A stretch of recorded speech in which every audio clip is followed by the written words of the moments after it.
पुणे के चाहल पहाल भरे शहर से ऊपर धुआं और कहानियों में लिपटा हुआ खड़ा है शानदार सिंहागत किला।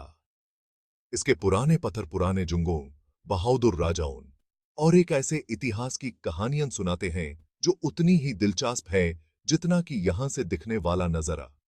सदियों से ये एक खामोश पहरेदार की तरह खड़ी है, समय के बीतने और साम्राज्यों के उभर और गिरावट का गवाह। लेकिन इसकी शान और शौकत के पीछे एक अंधेरा छुपा हुआ है। यहाँ के लोग बेचैन आत्माओं, पुरानी बददुआओं और एक ऐसी मौजूदगी की बात करते हैं जो सूरज डूबने के बाद किले के सुनसान परकोतों में घूमती रहती है। दोपहर की धूप में चार दोस्त हंसते खेलते हुए आगे बढ़ रहे थे। उनके पीठ पर उनके बैग लटके हुए थे। विक्रम, जो एडवेंचरस था, उनका नेतृत्व कर रहा था। सिंहगाद किले की तरफ अचानक की गई इस यात्रा के लिए उसका जोश संक्रामक था। वे शहर के लड़के थे जो एडवेंचर का मजा लेने के लिए बेताब थे। अपनी डेली रूटीन से एक ब्रेक। इतिहास और रहस्य में डूबा हुआ यह प्राचीन किला उनके लिए एक परफेक्ट एस्केप था। जैसे जैसे वे घुमावदार रास्ते पर चढ़ते गए, नीचे फैला हुआ शहर उनके सामने आता गया। कंक्रीट और ग्लास का बना हुआ एक दृश्य जो दोपहर की धूप में चमक रहा था।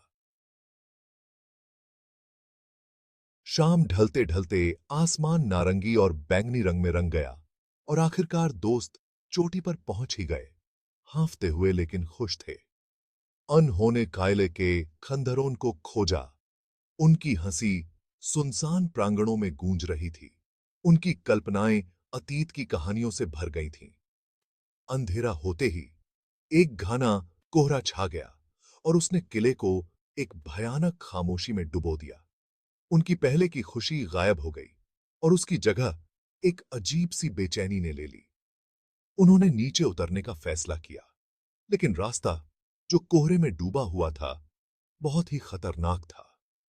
विक्रम, जो अपनी बहादुरी दिखाने के लिए उत्सुक था, ने एक दूसरा रास्ता खोजने पर जोर दिया। घंटे बीत गए, वे खो गए थे। हवा में नमी बढ़ गई और खामोशी को सिर्फ उनकी अपनी सांसों की आवाज तोड़ रही थी। यह नमी और खामोशी का संगम एक अजीब सा माहौल बना रहा था, जैसे कोई अदृश्य शक्ति वहां मौजूद हो और उनके कदमों की आवाज प्राचीन पत्थरों पर पड़ने से ही टूट रही थी। हर कदम के साथ पत्थरों की गूंज और भी गहरी होती जा रही थी, मानो वे किसी रहस्य को उजागर करने की कोशिश कर रहे हों। तभी विक्रम जम गया। उसका खून पानी हो गया। उसकी आंखें चौधी हो गईं और दिल की धड़कनें तेज हो गईं, जैसे किसी अनजाने डर ने उसे जकड़ लिया हो। एक फुसफुसाहट, धीमी लेकिन साफ, पास ही एक जीर्ण शीर्ण मंदिर की परछाइयों से आती हुई प्रतीत हो रही थी। यह फुसफुसाहट इतनी रहस्यमयी थी कि उसने विक्रम को और भी बेचैन कर दिया। Did you here that? उसने फुसफुसाते हुए कहा। उसकी आवाज में घबराहट साफ झलक रही थी। उसकी आंखों में डर और बेचैनी की झलक थी। बाकी लोग रुक गए, अपने कान दबाकर सुनने लगे, जैसे वे किसी अदृश्य आवाज को पकड़ी ढूंढने की कोशिश कर रहे हों। उनके दिल उनकी छाती में जोर जोर से धड़क रहे थे। धड़कन के साथ डर और भी गहरा होता जा रहा था। वह फिर से सुनाई दी, एक धीमी दर्द भरी आह हवा में तैरती हुई। यह आह इतनी दर्दनाक थी कि उसने सभी को सिहरने पर मजबूर कर दिया। ऐसा लग रहा था जैसे वह उन्हें उस ढहते हुए भवन की तरफ बुला रही हो, जैसे कोई अदृश्य शक्ति उन्हें अपनी ओर खींच रही हो, उस अंधेरे की तरफ बुला रही हो जो उसकी काई से ढकी दीवारों से चिपका हुआ था। यह अंधेरा इतना गहरा था कि उसमें छिपे रहस्यों का अंदाजा लगाना मुश्किल था। डर और उत्सुकता के बीच जूझते हुए वे सावधानी से मंदिर के पास पहुंचे। उनके दिल की धड़कनें तेज हो गईं। हर कदम के साथ उनकी सांसें भारी होती जा रही थीं। हवा और भी ठंडी हो गई, जिससे उनकी रीढ़ की हड्डी में सिहरन दौड़ गई। ठंडी हवा के झोंके उनके चेहरों को चीरते हुए निकल रहे थे, मानो किसी अदृश्य शक्ति ने उन्हें घेर लिया हो। फुसफुसाहट तेज होती गई, एक धीमे कर्कश मंत्र में बदल गई जो उनकी हड्डियों में समाता हुआ प्रतीत हो रहा था। हर फुसफुसाहट के साथ उनके दिल की धड़कनें और तेज हो गईं, मानो कोई अदृश्य शक्ति उन्हें अपनी ओर खींच रही हो। विक्रम डर और मोह के एक अजीब से मिश्रण से प्रेरित होकर और करीब आ गया। उसके दोस्त हिचकिचाते हुए उसके पीछे पीछे चल पड़े। उनके कदमों की आवाजें खामोशी को चीरती हुई गूंज रही थीं। उसने एक टूटे हुए तोरण द्वार से झांका। उसकी आंखें अंदर के अंधेरे में समायोजित होने के लिए संघर्ष कर रही थीं। अंधेरे में कुछ भी स्पष्ट नहीं था, लेकिन एक अजीब सी ऊर्जा महसूस हो रही थी। दूर से एक धुंधली रोशनी टिमटिमा रही थी, जिससे दीवारों पर लंबी नाचती हुई परछाइयां पड़ रही थीं। रोशनी की हर झिलमिलाहट के साथ परछाइयां और भी भयानक रूप ले रही थीं। और तभी उसने उसे देखा।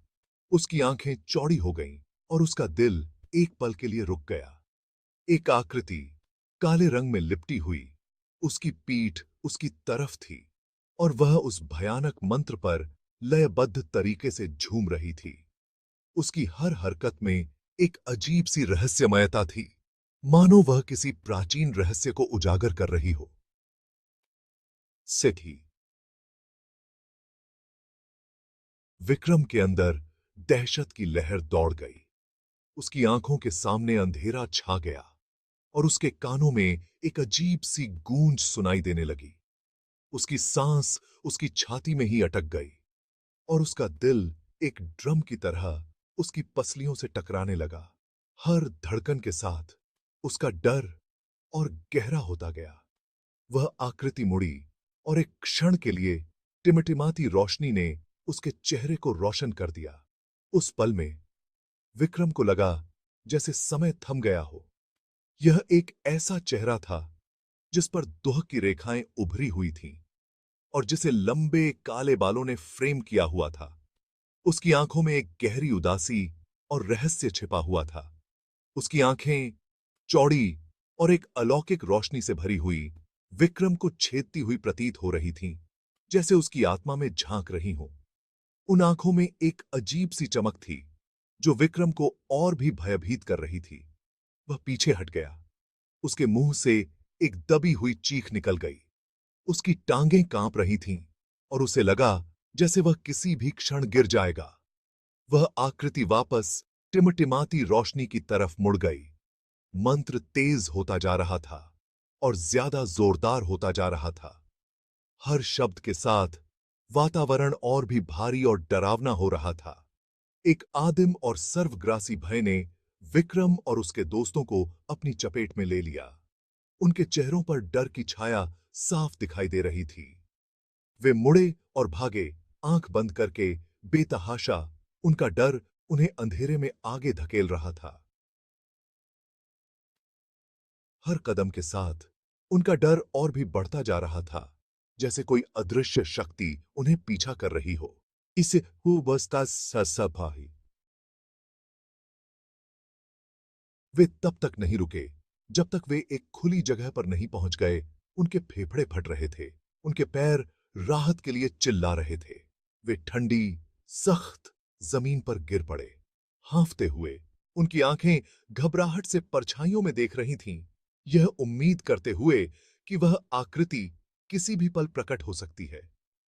"Where's विक्रम?" दोस्तों में से एक ने हांफते हुए कहा। उसकी आवाज कांप रही थी। उन्हें एहसास ही नहीं हुआ कि वह उनके साथ नहीं है।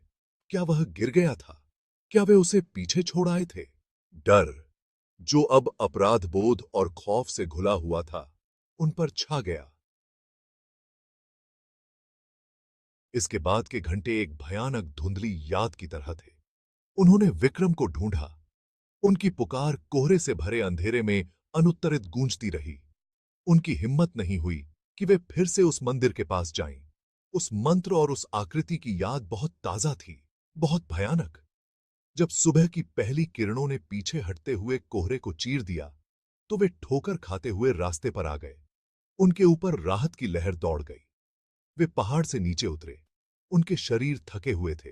उनके दिमाग अभी भी रात की घटनाओं से हिल रहे थे।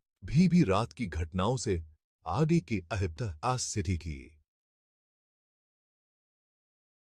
शहर जिंदगी से गुलजार था। पहाड़ की चोटी पर फैली दहशत से बेखबर दोस्त घर लौट आए, हमेशा के लिए इस अनुभव से चिह्नित हो गए।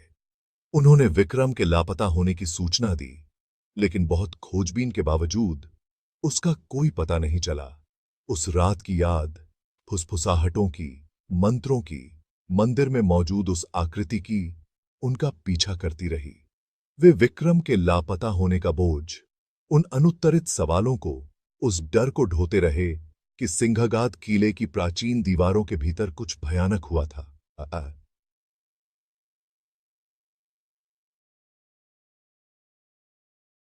क्या यह सिर्फ उनकी कल्पना का खेल था, जो डर और थकावट से और बढ़ गया था? या वाकई में सिंहगाद किले की परछाइयों में कुछ भयानक छिपा हुआ था? क्या वे प्राचीन पत्थर ऐसे रहस्य फुसफुसा रहे थे, जिन्हें अनकहा ही रहने देना बेहतर था? शीला ऊंचा खड़ा है, एक खामोश पहरेदार की तरह, अपने रहस्यों की रखवाली करता हुआ, और वे फुसफुसाहटें जारी हैं, हवा में तैर रही हैं, एक खौफनाक याद दिलाती हैं कि कुछ रहस्यों को अनसुलझा ही रहने देना बेहतर होता है।